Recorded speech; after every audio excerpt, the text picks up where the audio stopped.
So the today's topic is a recommender system.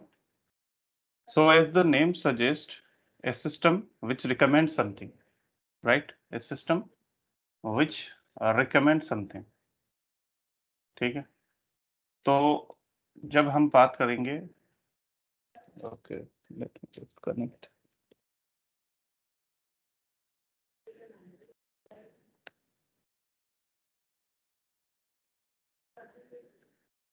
So this is the recommender. तो recommender मतलब कि the system which can provide the suggestions. The system which can provide the suggestions, right? And suggestions जो है we take the suggestion from friends, right? Friends से आप suggestions लेते हैं and you also take the suggestions from experts. For example, you want to pursue the engineering or some other courses, so you whether you ask to your friends or you ask to some expert कि मुझे आगे future में कौन सी branch opt करनी चाहिए. Or let's suppose you want to learn some new technology or new language. So there are multiple languages just like the Java, then R, then Python. So which language you should learn as of now? तो या तो तुम किसी expert से पूछोगे या अपने किसी एक्वेंटेंस से पूछोगे कि which language is working very fine. ठीक है. सो इस तरीके के जो सजेशंस होते हैं वो सजेशंस रियल लाइफ में देखते हैं. अगर उसी सजेशन को हम अगर मशीन के थ्रू करें तो एक एक टेक्नोलॉजी है जो कि बहुत एमर्जिंग टेक्नोलॉजी है और ऐसी टेक्नोलॉजी है जिससे almost everyone is getting affected. क्यों है? क्योंकि ये रिकमेंडर सिस्टम जो है it is everywhere is being employed, right? And the system is the machine, or you can say the technique. This is some technique or some machine, or you can say some method. So this is a method or machine. तो कोई expert से अगर आप कोई भी suggestions लेते हैं तो हम उसको कहते हैं एक्सपर्ट से सजेशन लिया है. एंड अगर उसको ही अगर हम मशीन के टर्म्स में कहेंगे तो वो आएगा आपका एक्सपर्ट सिस्टम. ठीक है. या फिर आप ये भी कह सकते हैं कि intelligent intelligence system, right? So you can call anything. Expert system जो होता है जैसे आपका एलेक्सा है ना, अमेज़न का, या सीरी है एप्पल का. So these are known as the intelligence system which provide the suggestions or which eases the complications of the user, right? तो recommender system का task भी यही है कि only those things will be recommended which are very useful to you. कैसे? अगर यहाँ पे स्टैटिक्स में हम देखें, so this is the 2018 data and this is the 2019. So here you can say that in just 1 minute means 60 seconds में जो 2018 के अंदर अगर हम देखें YouTube पे जो है 4.3 मिलियन वीडियोस जो है वो वॉच किए गए थे, right? Now coming to the next year it becomes 4.5 million, right? Similarly अगर 18 मिलियन टेक्स्ट मैसेजेस 2018 में थे and it will become 18.1.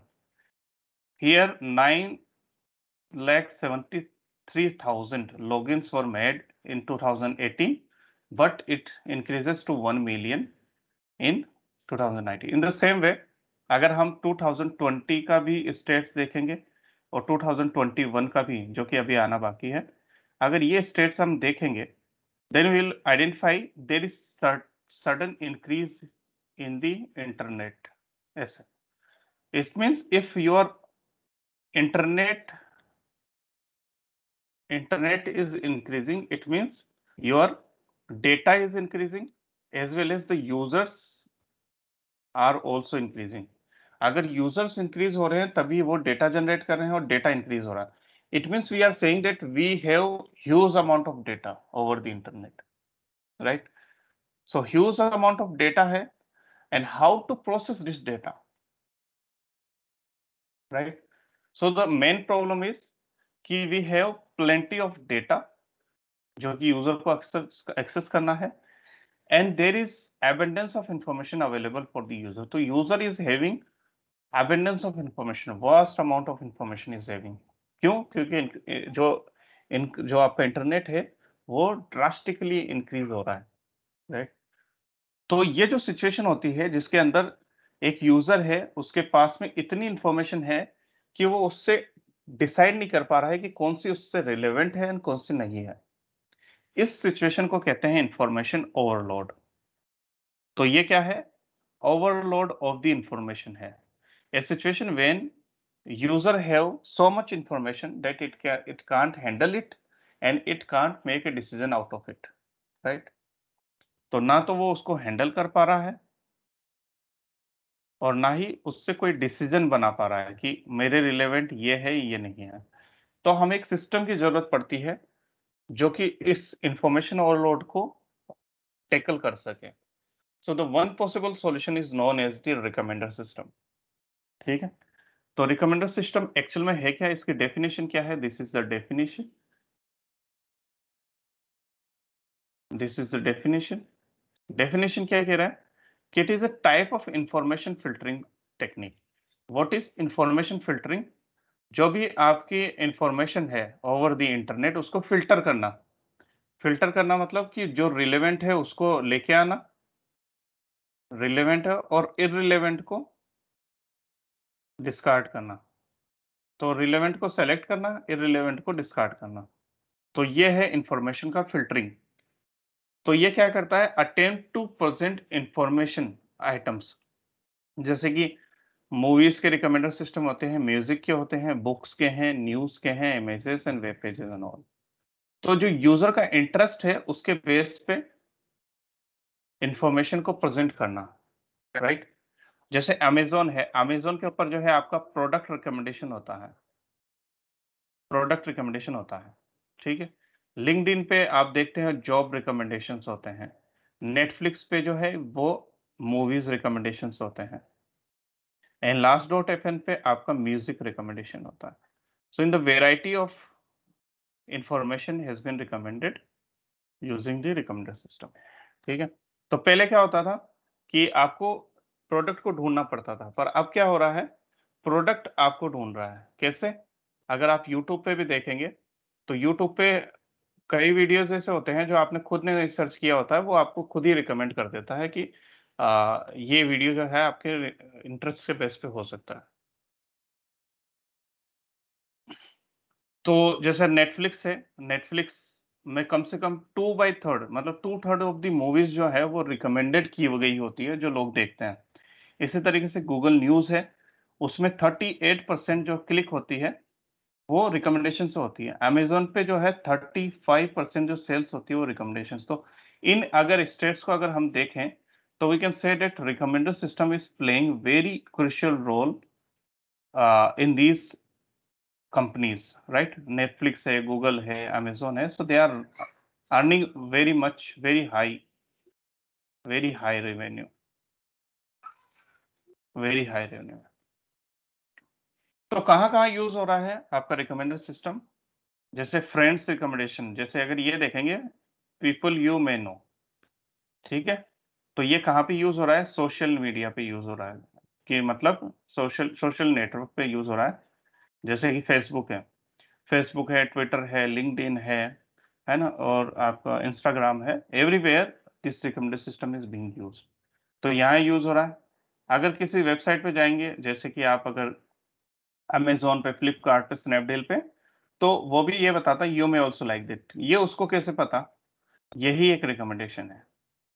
ये होटल्स का रिकमेंडेशंस के लिए होटल्स में है। ये किसी चैनल का रिकमेंडेशन है ना? यूट्यूब पे। और ये प्रोडक्ट्स के रिकमेंडेशंस हैं। इसी तरीके से ये बुक्स के रिकमेंडेशंस हैं, न्यूज़ के रिकमेंडेशंस हैं, right? So everywhere recommender system is being used so that the proper recommendations can be generated to the user. इसीलिए मैं ये कह रहा था कि ये रिकमेंडर सिस्टम ऐसे टेक्निक है जिससे एवरीवन इज डायरेक्टली रिलेटेड, क्योंकि सब सोशल नेटवर्क भी यूज करते हैं, सबके सब ऑनलाइन शॉपिंग भी करते हैं, ठीक है, और सबके सब इंटरनेट से ही जुड़े हुए हैं। So if anybody is connected to internet, it means it is directly related to the recommender system. तो सबसे बड़ी बात आती है कि भाई कैसे ये रिकमेंडेशन जनरेट हो रहे हैं। तो रिकमेंडेशन तब जनरेट होते हैं जब यूजर अपनी चॉइस बताता है कि मुझे ये चीज पसंद है और ये इतनी पसंद है। जैसे कि आपने कुछ प्रोडक्ट्स खरीदे होंगे, तो वो बोलता है कि इसको रेट करो कि कितने आप सेटिस्फाई हो। तो आपने अगर 5 स्टार कहा, तो वो क्या करेगा, इस 5 स्टार को 5 बना के कहीं पे पुट कर देगा। मतलब कि ये यूज़र था बॉब और इसको ये मूवी इतनी पसंद आई कि इसने इसको 5 स्टार दिया, तो उसको 5 लिख देगा। अगर बॉब ने लाइफ ऑफ ब्रायन को 4 स्टार दिया, तो उसकी जगह 4 लिख देगा। अगर उसने कैपेक्स मूवी नहीं देखी है, तो उसकी जगह नल रख देगा, नल या 0 और anything, means this is the missing. तो हमें पता चल जाएगा कि बॉब ने केपेक्स मूवी नहीं देखी है, पर उसने ये मूवीज़ देखी है, तो इनके बेसिस पे हम इसको रिकमेंडेशन दे सकते हैं कि भाई केपेक्स मूवी आपको देखनी चाहिए या नहीं देखनी चाहिए। तो अगर हम कहें 1, 2, 3, 4, 5 कि अगर कोई यूज़र कहे कि हाँ 3 है, 3 का मतलब है कि आपको मूवी देख लेनी चाहिए।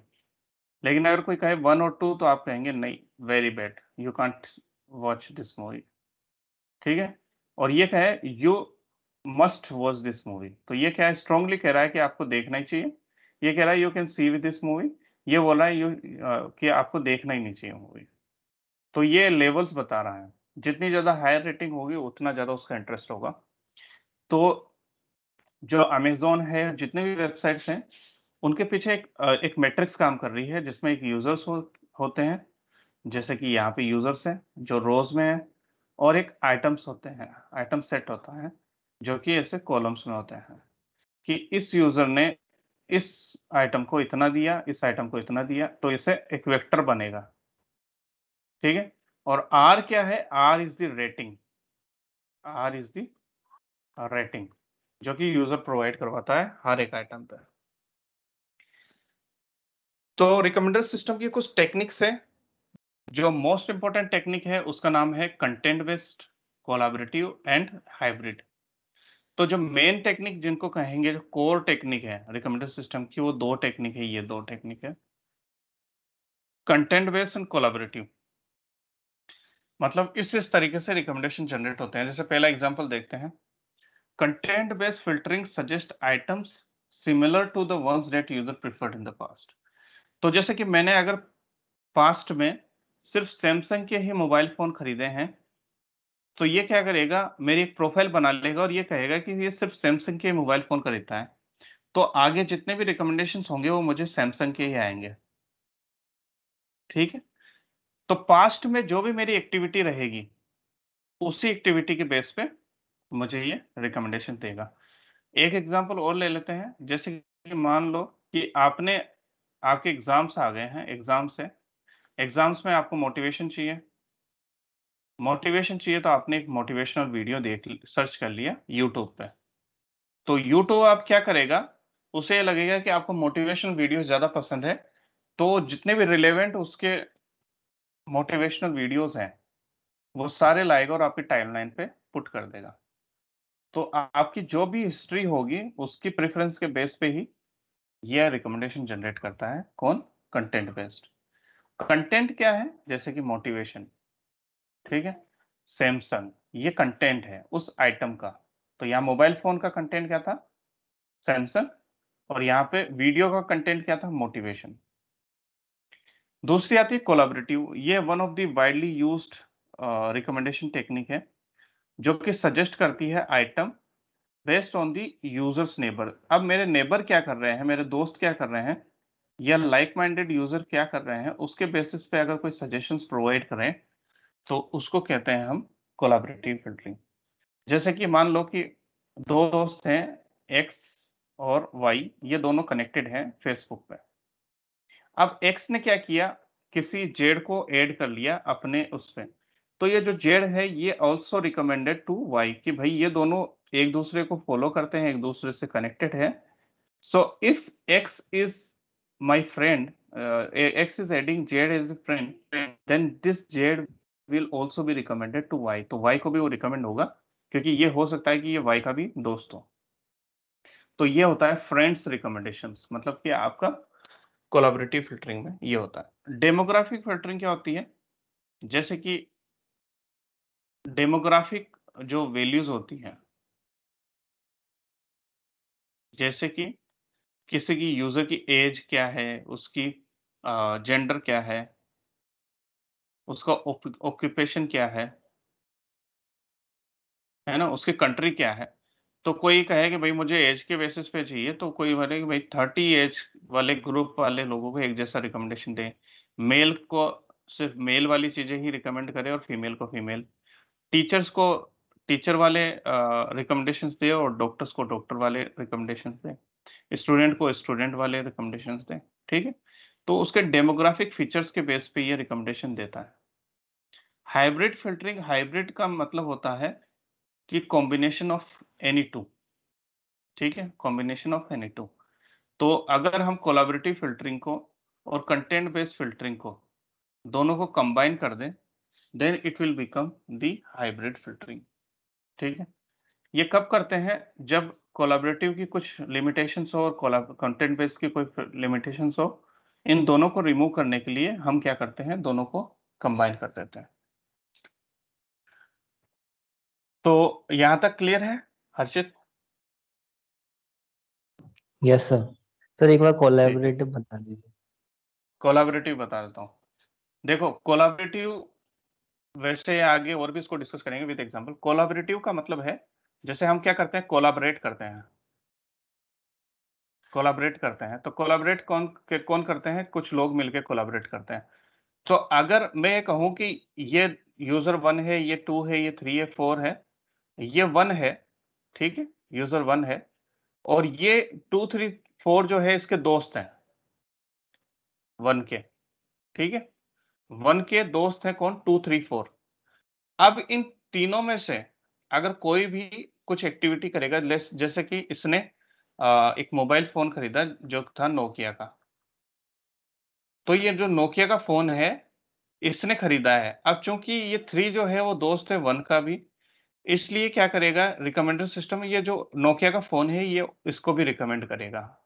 क्यों रिकमेंड कर रहा है? क्योंकि इसके दोस्त ने भी वही किया है।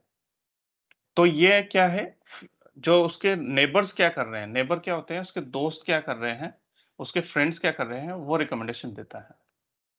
ठीक है? इसका एक एग्ज़ाम्पल देखेंगे, फिर डिटेल में डिस्कस करेंगे ये हम।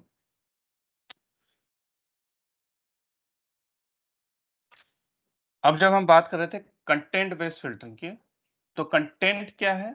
कंटेंट है, जैसे कि कोई मूवी है, उसका क्या जॉनर है, ठीक है? क्या जॉनर है? जॉनर का मतलब है कि कोई मूवी एक्शन भी हो सकती है, कोई मूवी कॉमेडी भी हो सकती है, कोई मूवी एनिमेशन भी हो सकती है। So content is nothing but the description. Content is nothing but the description, ठीक है? किसी भी आइटम का जो भी डिस्क्रिप्शन होगा, उसके बेसिस पे अगर कोई रिकमेंडेशंस दे रहा है, so those recommendations are considered as the content based recommendations, right?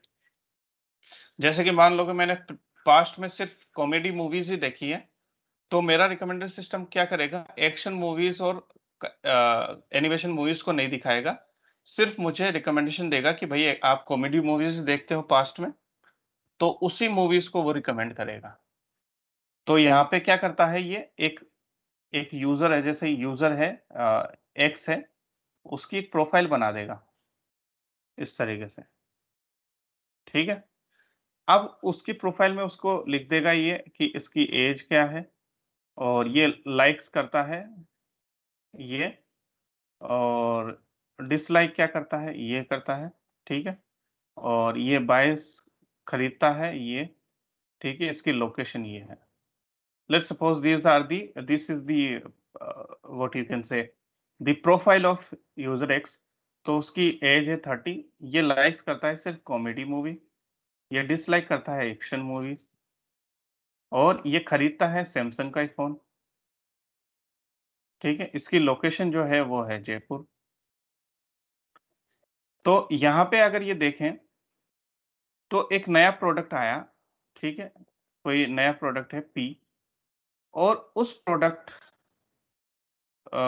का जो फीचर है, वो ये है कि ये प्रोडक्ट जो है, ये नोकिया का है, ठीक है? नोकिया का है। तो ये क्या करेगा, क्या ये प्रोडक्ट इसको रिकमेंड करना चाहिए? तो ये इसकी हिस्ट्री चेक करेगा, नहीं इसको तो सैमसंग का ही मोबाइल पसंद है, तो इसको रिकमेंड नहीं करेगा। इसी तरीके से एक मूवी आई, तो मूवी है, उसका मूवी का पहले जॉनर चेक करेगा कि उसका क्या जॉनर है। तो उसमें कॉमेडी भी है, उसमें एक्शन भी है। तो ये चेक करेगा कि ये क्या एक्शन मूवीज़ लाइक करता है? तो बोला नहीं, कॉमेडी यस, तो ये वाली मूवीज़ को रिकमेंड कर देगा।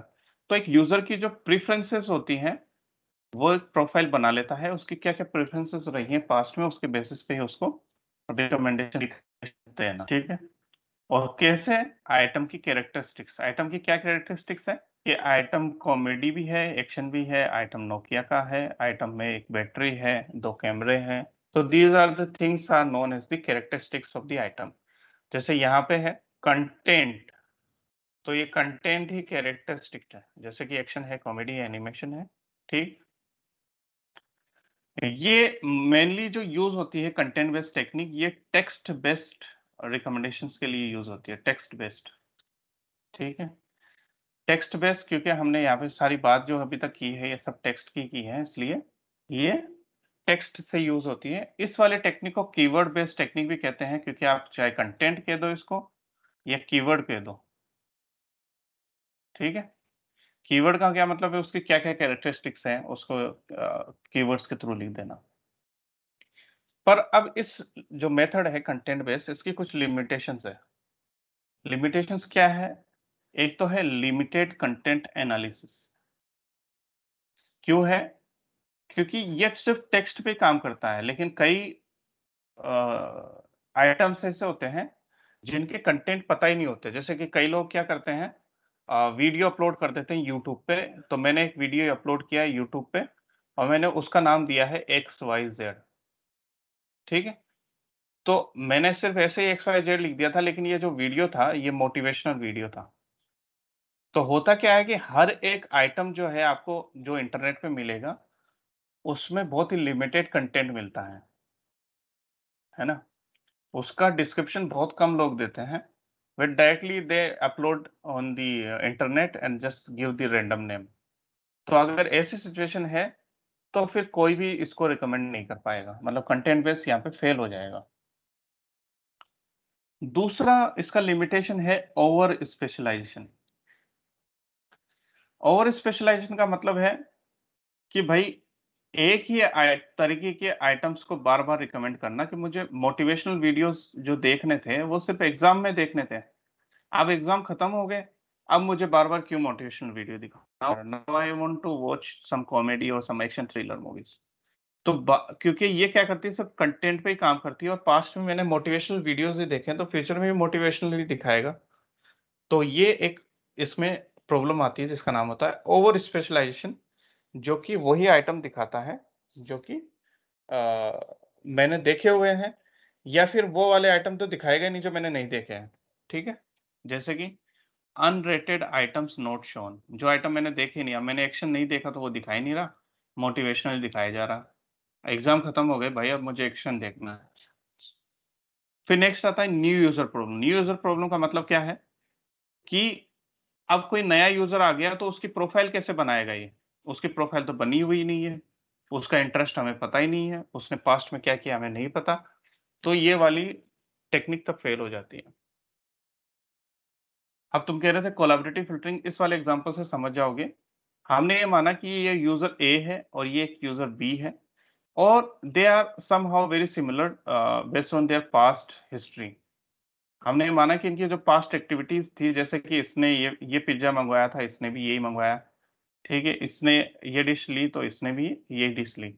तो हमने ये मान लिया कि based on these past experiences they both are similar to each other, so A is very similar to B.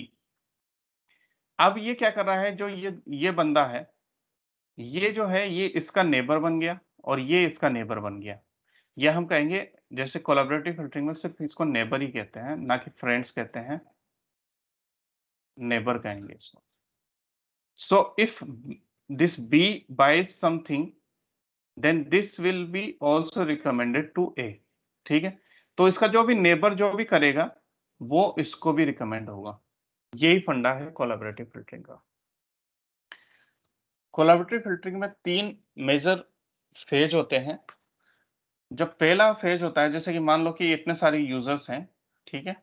Internet पे, अमेज़न पे सब बैठे हैं, ठीक है? अब यहाँ पे हमें इस वाले यूजर को कुछ रिकमेंड करना है, तो इस यूजर को हम कहेंगे एक्टिव यूजर। एक्टिव यूजर वो यूजर होता है जिसको हमें रिकमेंडेशंस देना होता है। आप इसको एक्टिव यूजर भी कह सकते हो, इसको टारगेट यूजर भी कह सकते हो। तो अगर हमें पहले फाइंड आउट करना है कि इन सारे यूजर्स में से, इन सारों में से इस यूजर का सबसे क्लोज नेबर कौन है, समझ रहे हो? इसका सबसे क्लोज नेबर कौन है, इसके दोस्त कौन है, तो उसको आइडेंटिफाई करने के लिए हम क्या करेंगे, इसकी सिमिलैरिटी निकालेंगे सबसे। जब आप सिमिलैरिटी निकालेंगे, तो जो सबसे नियरेस्ट होगा और जो सबसे सिमिलर होगा, उसको हम इसमें आइडेंटिफाई कर लेंगे। तो हमने क्या किया, इसकी सिमिलैरिटी निकाली सबसे, या डिस्टेंस निकाली, तो जो सबसे क्लोजेस्ट होगा इसका, वो ही इसके पास आएगा। तो हमने आइडेंटिफाई कर लिया कि भाई ये 3 यूजर हैं, ये नेबर्स हैं इस एक्टिव यूजर के। अब इन तीनों यूजर की रिस्पॉन्सिबिलिटी बनती है ताकि वो तीनों कलेक्टिवली मिलके इसको रिकमेंड करें कुछ, ठीक है? आप तीनों क्या करेंगे, तीनों मिलके रिकमेंडेशन जनरेट करेंगे। इसका एक एग्जांपल ये भी देख सकते हैं कि मान लो कि इसको कोई मूवी देखनी है, एक मूवी देखनी है इसको, टाइटैनिक। टाइटैनिक मूवी देखनी है और इन तीनों ने भी टाइटैनिक मूवी देख रखी है। तो इसने भी टाइटैनिक देख रखी है, इसने भी देख रखी है और इसने भी देख रखी है। इसने टाइटैनिक को 3 रेटिंग दी थी, इसने 4 दी है और इसने भी 3 दी है, ठीक है? इसने 3 दी थी, इसने 4 दी और इसने 3। तो अब इन तीनों का जो भी कलेक्टिव डिसीजन होगा, वही हम इसको रिकमेंड करेंगे। तो ये क्या आ जाएगा, 3 + 4 + 3 डिवाइड बाय 3। तो कितना हो गया, 7, 10, 10 डिवाइड बाय 3, तो 3 पॉइंट समथिंग आ गया आपका, ठीक है? 3.6 आ गया। तो अगर ये कहे कि भाई अगर आपका रिकमेंडेशन ये कहता है कि ग्रेटर देन 3 जो भी होगा, तो मैं उसको देखूँगा, अगर लेस देन 3 रहेगा तो मैं उसको नहीं देखूँगा। अब चूँकि ये 3.66 आ रहा है which is greater than 3, so he will watch this Titanic movie. So this is how the recommendations are generated in collaborative filtering. चूँकि कोलैबोरेटिव फिल्टरिंग जो है सबसे ज़्यादा यूज़ होने वाली और most widely known recommendation technique है इन रिकमेंडर सिस्टम। तो इसके 2 टाइप्स भी हैं। पहली है मेमोरी बेस्ड कोलैबोरेटिव फिल्टरिंग और दूसरी है मॉडल बेस्ड, इसको ध्यान रखना। मेमोरी बेस्ड जो हमने अभी डिस्कस की थी, नियरेस्ट नेबर अप्रोच वाली। नियरेस्ट नेबर क्योंकि केएनएन में ऑलरेडी बता चुका हूँ, तो यहाँ पे के क्या है, 3 है। 3 नेबर्स हैं। तो इस मेमोरी बेस्ड में क्या करते हैं, हम सिमिलैरिटी कैलकुलेट करते हैं, हमने की थी सिमिलैरिटी। और हम सिमिलैरिटी किससे कैलकुलेट करते हैं, जो रेटिंग्स होती हैं यूजर्स की, जो पहले की उसकी रेटिंग्स होगी, उसके बेसिस पे सिमिलैरिटी कैलकुलेट करते हैं। Use entire collection of previously rate, तो ये क्या करता है, उसके रेटिंग मैट्रिक्स को यूज करता है और फिर उस रेटिंग मैट्रिक्स से ही सिमिलैरिटी कैलकुलेट करता है। और जो भी इंफॉर्मेशन होती है, मेमोरी क्यों कहते हैं यहाँ पे, मेमोरी इसलिए कहते हैं क्योंकि हम डेटाबेस से जो भी रेटिंग वैल्यू है उसको स्टोर रखते हैं और उसी को यूज करते हैं, ठीक है? तो जो भी आपके रेटिंग्स स्टोर्ड हैं, वो ट्रीटेड की जाती है as a memory. Next is model based. Model based का क्या मतलब है कि instead of directly computing the similarity and identifying the nearest neighbour, first prepare a model. ठीक है। मॉडल क्या हो सकता है, you can make a probabilistic model, कि कोई भी प्रोबेबिलिस्टिक थ्योरी लगाओ और उससे एक मॉडल बना लो। और इसमें क्या हो रहा है, use a collection of ratings to learn a model. तो हमारा काम क्या है, पहले एक मॉडल को बना लो, उस मॉडल से हम रेटिंग को प्रिडिक्ट करेंगे। ठीक है, जैसे कि यहाँ पे मैंने बताया आपको कि जो रेटिंग प्रिडिक्ट की है हमने 3.66 की है, लेकिन डायरेक्टली यूजर की रेटिंग्स पे की है। लेकिन हमने अब क्या करना है, रेटिंग मैट्रिक्स को लेना है, उससे एक मॉडल बनाना है। अब इस मॉडल का काम होगा कि ये प्रिडिक्शन करें। ठीक है, अब ये मॉडल किससे बन सकता है, ये मॉडल आपका KNN से भी बन सकता है, ये मॉडल आपका न्यूरल नेटवर्क से भी बन सकता है, ये प्रोबेबिलिस्टिक मॉडल भी बन सकता है। ठीक है, ये बेसियन से भी, जैसे ये दिखा रहा है यहाँ पे, आप क्लस्टरिंग ले लो, न्यूरल नेटवर्क ले लो, कुछ भी ले लो, इससे ये मॉडल बना लो। तो दोनों में डिफरेंस क्या है, ये डायरेक्टली आपका रेटिंग मैट्रिक्स यूज लेगा और उससे आप सिमिलरिटी निकाल के, नेबर ढूंढ के, और फिर उन नेबर की क्या प्रेफरेंसेस हैं उसका एक कलेक्टिव डिसीजन लेके, एवरेज लेके रेट डिस वो दे देना। लेकिन यहाँ पे क्या है कि हम एक मॉडल बना रहे हैं। Now coming to the problems और the limitations of collaborative filtering. Problems और लिमिटेशंस ये है भाई कि यहाँ भी न्यू यूजर प्रॉब्लम रहेगी। न्यू यूजर प्रॉब्लम क्यों रहेगी, क्योंकि नया यूजर आएगा, उसकी कोई रेटिंग ही नहीं है, तो हम कैसे सिमिलरिटी कैलकुलेट करेंगे दूसरे यूजर से। इस वाली प्रॉब्लम को कोल्ड स्टार्ट प्रॉब्लम भी बोलते हैं। जब न्यू यूजर होता है तो उस वाली प्रॉब्लम को हम कहते हैं cold start problem in collaborative filtering. इसी तरीके से आपकी आ जाएगी न्यू आइटम प्रॉब्लम, कि नया आइटम है, उसको किसी ने रेट ही नहीं किया अभी तक, तो कैसे हम उसको कंसीडर करें, क्योंकि उस आइटम को किसी ने रेट ही नहीं किया अभी तक। यूजर्स रेटिंग प्रॉब्लम, तो क्या होता है, जैसे कि मान लो कि भाई अमेज़न ने कहा कि आप 1 से 5 की रेटिंग के स्केल में वो करो, जिसमें 1 कहेगा भाई बहुत पुअर है और 5 कहेगा बहुत एक्सीलेंट है। लेकिन अब एक दूसरी वेबसाइट है फ्लिपकार्ट, उसने कहा कि आप रेटिंग दो 1 से 13 की। ठीक है, जहाँ पे जो 1 कहेगा पुअर है और 10 कहेगा एक्सीलेंट है, और जो आपका बीच में 5 है कहीं पे, वो कहेगा गुड है। तो ये तो कह रहा है कि एक्सीलेंट है, ये कह रहा है 5 है गुड है। तो क्या होता है कि अलग-अलग रेटिंग वैल्यूज़ होने की वजह से ये कोलैबोरेटिव फिल्टरिंग कहीं-कहीं फेल कर जाती है। Now coming to the sparsity. Sparsity का मतलब है कि अब अमेज़न पे जो है, अमेज़न पे अ, कई मतलब कई thousand, hundreds and thousands are available, items are available. तो अब सारे यूज़र सारे आइटम्स खरीद नहीं सकते और सारे आइटम्स पे अपनी रेटिंग्स दे नहीं सकते। तो कुछ-कुछ रेटिंग्स तो वो दे देंगे, है ना? कुछ-कुछ रेटिंग्स दे देंगे, पर बाकी रेटिंग्स जो है वो क्या रह जाएगी? ब्लैंक रह जाएगी। तो इस ब्लैंक रेटिंग को स्पार्सिटी बोलते हैं, और जितनी ज़्यादा रेटिंग देंगे उतनी ज़्यादा डेंसिटी बन जाएगी। Next is scalability. स्केलेबिलिटी का मीनिंग है कि भई आपने एक मॉडल बना लिया था, ये रेटिंग मैट्रिक्स थी आपकी, इससे एक मॉडल बना लिया था। उस मॉडल से आप प्रिडिक्शंस कर रहे थे, ठीक है? अब ये जो मॉडल आपने बनाया था, इस रेटिंग मैट्रिक्स से बनाया था। मान लो कि ये आपकी 10 क्रॉस 10 की मैट्रिक्स है। अब क्या हुआ कि ये रेटिंग मैट्रिक्स आपने ली थी और मॉडल बना लिया था, मॉडल से प्रिडिक्शन कर लिया था। अब क्या हुआ कि 10 यूज़र और आ गए। 10 यूज़र और आ गए, तो ये आपकी जो मैट्रिक्स बन गई, ये 20 क्रॉस 10 की बन गई। क्या ये मॉडल उस पे भी काम करेगा? ये आपको चेक करना पड़ेगा। तो इस प्रॉब्लम को कहते हैं स्केलेबिलिटी, कि आपका डेटा ही स्केल हो गया, ठीक है? डेटा ही स्केल हो गया। अडैप्टेबिलिटी, अडैप्टेबिलिटी का क्या मतलब है कि यूज़र ने पहले कह दिया कि भाई मुझे सैमसंग के मोबाइल में मैं हाई रेटिंग देता हूँ, और बाद में क्या हुआ कि रियलमी के मोबाइल अच्छे आने लग गए। लेकिन वो क्या रिकमेंड कर रहा है, सिर्फ़ सैमसंग के, कि उसी की रेटिंग दी हुई थी। तो क्योंकि यूज़र की जो प्रेफ़रेंसेस हैं वो चेंज होती रहती है, तो अडैप्टेबिलिटी शुड बी देयर, कि उसकी रेटिंग भी उसी तरीके से चेंज होती रहे। Long tail problem, long tail का क्या मतलब है? ये है लॉन्ग टेल। लॉन्ग टेल का क्या मतलब है कि ये वाले आइटम ऐसे हैं जिनको सिर्फ कुछ ही रेटिंग मिली हुई है और कई आइटम ऐसे हैं जिनको बहुत ज्यादा रेटिंग मिली हुई है।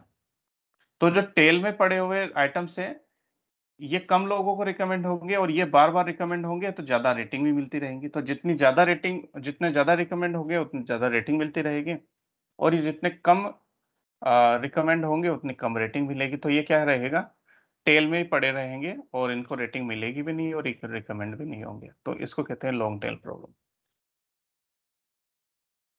इस एग्जांपल से देखें कि यूजर की रेटिंग्स क्या है। देखो, अगर मुझे इस यूजर को कुछ रिकमेंड करना है, रिकमेंड क्या करेंगे, ये दोनों रेटिंग कर सकते हैं, ये दोनों कर सकते हैं, ये वाली भी कर सकते हैं, ये भी, और बाकी तो इसने देख रखी है। तो ये जो व्हाइट वाली सेल्स है, these are known as the unknown ratings, की मतलब ये वाली मूवीज इस यूजर ने नहीं देखी, बाकी जो है वो 1 to 5 उसने दे रखी है। तो हम क्या करेंगे, इसको अगर रिकमेंडेशन देना है तो इसके सिमिलरिटी इससे भी निकालेंगे, इससे भी निकालेंगे, सबसे निकालेंगे। ठीक है, after computing the similarity we will find out कि कौन कौन से मोस्ट सिमिलर है। तो मान लो कि यूजर 3 जो है और यूजर 5 है, ये बहुत ज्यादा इससे सिमिलर आ गए, किससे, आपके यूजर 1 से। और ये, तो यूजर 1 से सिमिलर आ गए आपके 3 और 5। तो 3 और 5 ने क्या रेटिंग दी है इन दोनों मूवीज को, उसका ही एवरेज करके दे देंगे यहाँ पे। तो ये आपका आ जाएगा 1 + 3 डिवाइड बाई 2, तो it will become 2। This is 2 + 6, 6 divide by 3, तो ये आ जाएगा तो ये इसकी रेटिंग इसने दी है। अब क्या है, इसको ये मूवी देखनी चाहिए, तो ये तो <3 आ रही है तो ये तो नहीं देखेगा, ये वाली इक्वल टू है तो ये देख लेगा। So this is how the recommendations are made. Coming to the demographic filtering. Demographic filtering क्या होती है, मैंने पहले ही बताया था कि ये आपके सिलेबस में नहीं है, बस मैं इसके लिए बता रहा हूँ अंडरस्टैंडिंग के लिए, कि यूजर की डेमोग्राफिक इंफॉर्मेशन के बेस पे अगर रिकमेंडेशन दे दे, कि भाई उसकी लोकेशन पे बेस पे दे दे कि भाई जयपुर वाले लोगों को जयपुर वाले रिकमेंडेशन, अमेरिका वालों को अमेरिका वाला रिकमेंडेशन, मेल को मेल वाला और फीमेल को फीमेल वाला रिकमेंडेशन। तो ये, इसमें क्या है, रेटिंग की जरूरत नहीं पड़ेगी, क्योंकि यूजर आया, यूजर से पूछेगा कि भाई आपका क्या जेंडर है, वो कहेगा मेल है तो मेल वाले रिकमेंडेशंस दे देगा। ठीक है, तो इसका एडवांटेज क्या है, एडवांटेज ये है कि भाई आपको रेटिंग्स या फीडबैक की जरूरत नहीं है, और ना यहाँ पे न्यू यूजर प्रॉब्लम या कोल्ड स्टार्ट प्रॉब्लम रहेगी। पर इसमें डिसएडवांटेज है। डिसएडवांटेज क्या है कि पर्सनलाइजेशन नहीं रहेगा। ये देखो, एक नया टर्म अभी दिखा है, पर्सनलाइजेशन का क्या मतलब है।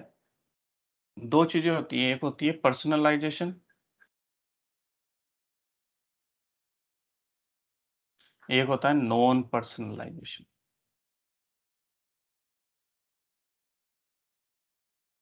पर्सनलाइजेशन का मतलब है कि हर एक पर्सन की इंडिविजुअल प्रेफरेंसेस के बेसिस पे उसको रिकमेंडेशन दिया जाए, कि मान लो ए को तो उसके ए के हिसाब से ही रिकमेंडेशंस मिल रहे हैं, ए वाले, और बी को बी वाले ही मिल रहे हैं। लेकिन नॉन पर्सनलाइज क्या होते हैं कि चाहे ए हो या बी हो या सी हो, सबको एक जैसे मिल रहे हैं। जैसे कि आप अगर यूट्यूब पे जाएंगे तो अगर आप टाइमलाइन देखते हैं अपनी, तो उस टाइमलाइन पे सिर्फ वही वाले वीडियो दिखते हैं जो हमारे इंटरेस्ट के बेसिस पे हैं। लेकिन अगर आप ट्रेंडिंग वाला देखेंगे तो ट्रेंडिंग मुझे भी वही दिखेगा और आपको भी वही दिखेगा। हालांकि वो दिखते ही 10-20 वीडियो हैं, लेकिन सबको वही दिख रहे हैं, तो वो होता है नॉन पर्सनलाइज्ड। और जो पर्सनलाइज होते हैं वो आपके टाइमलाइन पे होते हैं वो। तो ये क्या होगा कि सबको एक जैसे रिकमेंडेशन देगा, क्योंकि सब मेल और फीमेल दो ही कैटेगरी है। किसी की इनकम है, ऑक्यूपेशन है, तो ये भी बहुत कम लोग ही हैं कि डॉक्टर को डॉक्टर वाले दे दिया, लेकिन हो सकता है उस वाले डॉक्टर का इंटरेस्ट कुछ और हो। एक्यूरेसी बहुत कम होती है और बहुत जनरल होता है कि भाई सीधा देखो कि हाँ, इंडियंस को इंडियन वाले रिकमेंडेशन दे दो और अमेरिका को अमेरिका वाले दे दो। हाइब्रिड, जैसे मैंने बताया कि दो टेक्निक को अगर हम कंबाइन कर दें तो it will become the hybrid technique. So there are multiple ways through which we can combine two methods, कि पहले कोलैबोरेटिव को कर लो और फिर कंटेंट बेस्ड को कर लो। जैसे कि इसको कर लिया, फिर इसको कर लिया, दोनों को सेपरेटली बनाया और बाद में दोनों को कंबाइन कर दो। इसी तरीके से कंटेंट बेस में कोलैबोरेटिव को डाल दो और कोलैबोरेटिव को कंटेंट बेस में डाल दो, ठीक है? या फिर एक मॉडल बना दो जिसमें दोनों को इनकॉर्पोरेट कर लो। So these were some of the basic uh, terminologies regarding to your recommender system. I think इसमें कोई डाउट नहीं है।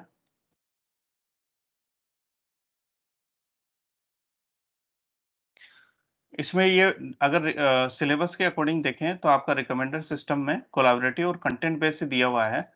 जो मेन पोर्शन है वो आपका ANN बेस्ड है इसमें। तो जो नेक्स्ट क्लास होगी उसमें हम देखेंगे आपका आर्टिफिशियल न्यूरल नेटवर्क और उसके दूसरे वेरिएंट्स जैसे कि परसेप्ट्रॉन्स हैं और दूसरे टाइप्स हैं। तो समझ में आया है इसमें कुछ? Yes sir. Harshit? Yes sir. हाँ, तो ये वाली पीपीटी मैं शेयर कर दूंगा, उसमें थ्योरेटिकली है, पढ़ लेना एक बार। और चूंकि जो रिकमेंडर सिस्टम है मोर और लेस थोड़ा थ्योरेटिकल भी है, और अगर इसमें अगर और डिस्कस करें तो बहुत ज़्यादा डिस्कशन हो सकता है। That will see in the next class कि इसमें अगर और कुछ भी हम डिस्कस कर सकते हैं, देन वी विल डिस्कस। जैसे एक चीज ये हो सकती है कि भाई सिमिलैरिटी किस किस चीज से निकालें हम, है ना?